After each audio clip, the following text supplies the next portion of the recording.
오늘 이제 주님 순환 성지주일 우리가 맞아서 긴 순환 복음을 읽었습니다. 이제 이렇게 좀 준비를 저희가 하고 성주간을 좀 잘 보낼 수 있는 마음의 자세를 또 매무새를 잘 다잡아야 되는 주일인 것 같습니다. 이런 이 입당 복음을 읽으면서 예수님께서 예루살렘에 입성하고 또 군중들이 환호하는 모습을 보면서 이런 생각을 해보게 되었습니다. 이런 기억이 누군가 저에게 해주었던 얘기가 좀 생각이 납니다.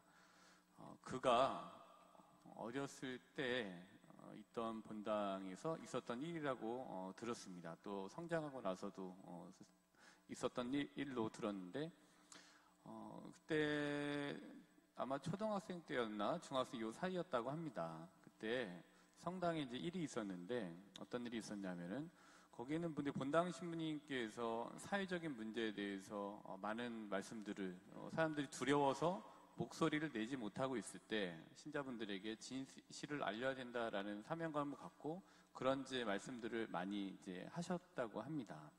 그래서 이제 그 개인적으로 속으로 너무너무 이제 그 무서운 분보다는 좀 좋은 분으로 기억을 하고 있다고 하는데, 근데 그런 얘기를 하시다 보니까 아무래도 그게 마음에 들지 않았던 분들이 많이 계셨던 것 같다고 얘기를 했습니다. 그래서 그 신부님이 이제 마음에 들지 않아서, 본당 신부님이 마음에 들지 않아서 사람들이 연판장을 돌리기 시작했다고 합니다. 근데 그냥 돌린 것도 아니고 미사가 끝나고 나가는 그 곳에 장정들이 기다리면서 사람들에게 연판장을 돌리고 있었던 거라고 합니다. 근데 사실 어린 나이에 그 모습이 그렇게 좋아 보이지 않았을 겁니다. 이렇게 생각해봐도 무서웠을 겁니다. 또 신부님도 제 입장을 바꿔서 제가 지금 여기서 있는데 나가는데 남자분들이 한 대여섯 명이 서갖고서 저 신부 몰아내야 된다고 연판장을 돌리고 있다고 상상하면 저도 무섭습니다. 근데 그 당시에 그 신부님께서 이제 그런 일을 당하셨다고 해요.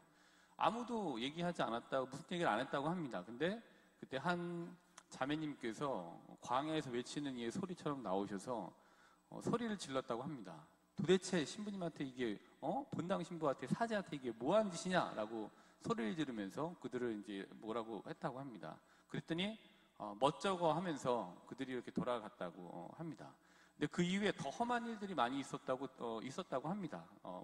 죽이니 살리니 난리도 아니었다는 얘기를 들었는데, 그때 그는 어렸기 때문에 무서웠다고 합니다. 근데 크고 나서 그런 연판장이 있었고, 근데 크고 나서 신학생이 되고 그들과 술판을 벌이게 됐다고 합니다. 술판이라기보다는 술자리에 가게 됐다고 합니다. 왜냐하면 떠났던 그들이 다시 돌아와서 성당의 요직을 차지하고 또 중요한 자리를 차지했다고 합니다. 그래서 가서 그들과 술을 마실 수밖에 없었다고 합니다. 그때 아무런 대응도 하지 못했던 것에 대해서 지금도 굉장히 자기는 열이 받는다고 얘기를 하고 있습니다. 오늘 호산나를 보면서 그런 생각이 좀 들었습니다. 이 호산나가 말이 좋아서 호산나이지 자기한테 해가 되는 거라면은 죽일 놈으로 바뀔 단어가 호산나라고 봅니다. 호산나에는 그게 있는 거죠. 루카복음 6장 6절부터 11절 보면 이런 이제 이야기가 있어요. 안식일에 대한 이야기인데요. 그래서 예수님께서 안식일에 손이 오그라든 사람을 이제 고치시는 장면입니다. 그래서 여기에 이제 보시면은 예수님께서 이제 이런 말씀을 하시죠.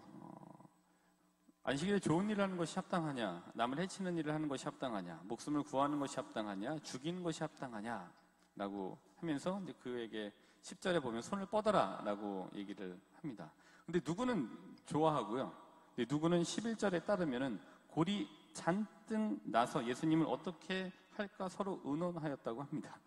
누구는 좋아하고 누구는 골이 잔뜩 나서 현대판 과거 연판장을 준비하고자 뭔가 계획을 세우는 것처럼 보여집니다. 누군가는 환호하고, 근데 그 환호가 자기에게 좋은 거라고 생각되어지면 환호하지만 자기에게 해롭고 자기가 듣기 싫은 이야기를 한 것에 대해서는 연판장을 돌릴 준비가 되어져 있다라는 외침처럼 저는 오늘 들렸습니다. 그래도 이런 생각을 했습니다. 두 가지. 첫 번째로는 그래도 해야 될 목소리를 내야 된다면 내야 되고 할 일을 하자라고 생각을 했고요. 두 번째로는 그러나 모든 사람을 다 데리고 갈 수는 없지만 최대 다수를 위한 방법을 현명하게 찾고자 노력은 하자. 즉 최대 다수를 위한 방법을 찾아서 할 일을 하자라는 생각을 좀 하게 됐습니다. 그래서 우리도 이번 성주간 우리가 할 수 있는 일을 찾아서 하도록 결심하면서 성지까지를 드셨던 거라고 생각을 합니다. 성주간 동안에 최대한 내가 할 수 있는 일을 찾아서 그 일을 한번 하셨으면 좋겠습니다.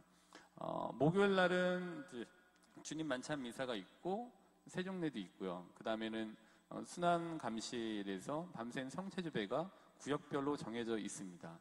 하실 수 있는 시간에 하시면 됩니다. 근데 정해져 있는데 그 시간이 어려우시면은 되시는 시간에 오셔서 하셔도 괜찮습니다. 성목요일 날 내가 최대한 할 수 있는 일을 할 수 있는 일이라고 한다면은 그 미사와 이제 순환감실에서 성체조배하는 일인 것 같습니다. 그다음에 성금요일 날은 오후 3시에는 공동 십자가의 길을 바치게 되고요. 저녁에는 주님 순환 예절이 또 있습니다. 성금요일 날 내가 할 수 있는 최대한의 일은 십자가의 길에 가능하시면 참석하실 수 있으면은 참석하시고 그 이후에 스타벅스를 가시면 됩니다. 그 이후에 파리바게뜨 가서 같이 차를 한 잔 마시시면 될 겁니다. 그리고 주님 순환 예절에 가능하시면 그때 금요일 날 뭐 회식하기 좋으시잖아요. 그렇긴 하지만 그때 1년에 한 번 있는 주간이니까 가급적이면은 같이 주님 순환 예절에 참여하셔서 십자가 경배를 하시는 것이 아마 이 주간 동안에 내가 할 수 있는 일을 찾아서 할 수 있는 최대한의 일이 될 수 있을 겁니다. 그리고 부활 성야 때는 뭐 다 그러십니다. 아시겠습니다만은 부활 성야 미사에 참여하시는 것이 가장 최대로 하실 수 있는 일입니다. 그래서 이번에는 좀 부활 성야 미사 때는 이 앞에는 아마 오케스트라가 이렇게 있을 거예요. 저희 미사를 위해서 이렇게 준비를 했습니다. 아마 오셔서 좋은 또 감동적인 미사를 봉헌하실 수 있을 거라고 예상을 하면서 준비를 했습니다. 그리고 이제 부활 당일 날은 부활 성야 미사를 하셨습니다만은 그 다음 날은 주일인 거잖아요. 사실 뭐 말씀드리면 부활 성야 미사를 하면 다음 날 미사에 참여를 하지 않으셔도 됩니다. 근데 우리의 수준이라는 게 내가 부활 성야를 참여했으니까 주일 미사는 빠져도 된다고 했으니까 빠져야지라고 하는 정도의 수준에 계시지 않는다고 생각합니다. 주일날은 하느님 뵙는 거니까 주일날은 주일날대로 가야지라고 생각을 해주시는 것이 하실 수 있는 일을 찾아서 하실 수 있는 부활 주일 대축일 당일날 하실 수 있는 최대한의 이 하느님께 보이실 수 있는 성의 또 하느님 만나시는 일이라는 생각이 듭니다. 우리의 수준은 거기에 있지 않다. 3본 성당의 신자분들의 수준은 제가 말씀드린 전날 성야미사 했기 때문에 주일미사 안 나와도 된다니까 안 나와야지 라고 생각하는 수준에 있지 않다고 저는 200% 확신을 합니다. 그러기에 부활 성야미사 때 가득 찼던 그분들이 부활 주일 당일날도 가득 차리라 확신합니다. 다 나오시리라 생각이 듭니다. 이게 이제 입당 복음 때 생각을 했던 거고요. 이건 다시 한번 반복해서 말씀드리는데 예수님께서는 오늘 순환 복음에서 계속해서 걷고 계십니다. 또 공생활이 맞춰지고 붙잡히시고 십자가에 못 박혀 돌아가심으로 인해서 좀 멈추어 있다고 생각하실지 모르겠습니다만은 이 과정 중에도 무언가 계속해서 진행이 되고 있습니다. 멈추어진 거는 사실 아무것도 없습니다. 예수님께서 성찬례를 제정하시고 멈추지 않으셨죠. 겟세마니에서 기도는 이어지셨고 또 신문을 받기 위해 고되셨지만 걸으셨고 또 십자가에 못 박히시기 위해서 또 걸으셨고 십자가상에서도 용서는 멈추지 않으셨고 예수님의 걷기의 목적지는 하느님 아버지의 뜻이었고 그것이 그대로 진행이 됐습니다. 예수님의 걷기도 진행이 됐고요. 그 다음에 제자들의 걷기도 멈추지 않았습니다. 물론 서열로 다투었습니다. 베드로는 배신은 없다면서 호언장담을 했습니다. 또 겟세마니에서 졸았을지언정 제자들은 또 예수님과 함께 무언가를 하고자 있었습니다. 부족하긴 했습니다만 그렇게 했습니다. 또 베드로는 자신이 배신은 하지 않겠다라고 하는 호언장담과는 달리 모른다고 부인을 했습니다. 무언가는 진행이 되고 있었습니다. 그러나 그게 부끄러움이긴 합니다만은 우리 모두의 약함을 보여주고 우리도 비슷한 일을 겪으면서 신앙생활 안에서 걷고 있습니다. 예수님께 대한 사람들의 조롱도 멈추지 않았습니다. 무죄와 죽을 죄 사이에서 죽을 죄라는 엉뚱한 결론이 나온 것처럼 저희는 느껴집니다. 또 사람들의 여러 가지 조롱도 멈춰지지 않았고 엉뚱한 인물이 석방이 됩니다. 제자들의 걷기에는 우리가 갖고 있을 법한 모든 감정들이 다 들어있습니다. 두려움, 부인, 방관, 도망, 회피가 있었지만 이는 인간이기 때문에 누구나 그럴 수 있는 일이기도 합니다. 그 제자들의 인간적 약함은 우리의 약함이기도 합니다. 그러나 그들과 우리들 걷기의 목적지는 하느님 아버지다라는 것에 있어서는 다르지 않습니다.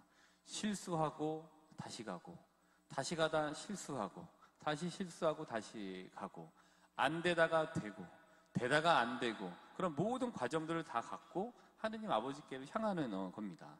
그런 의미에서 신앙이라고 하는 것은 걷기인 것 같습니다.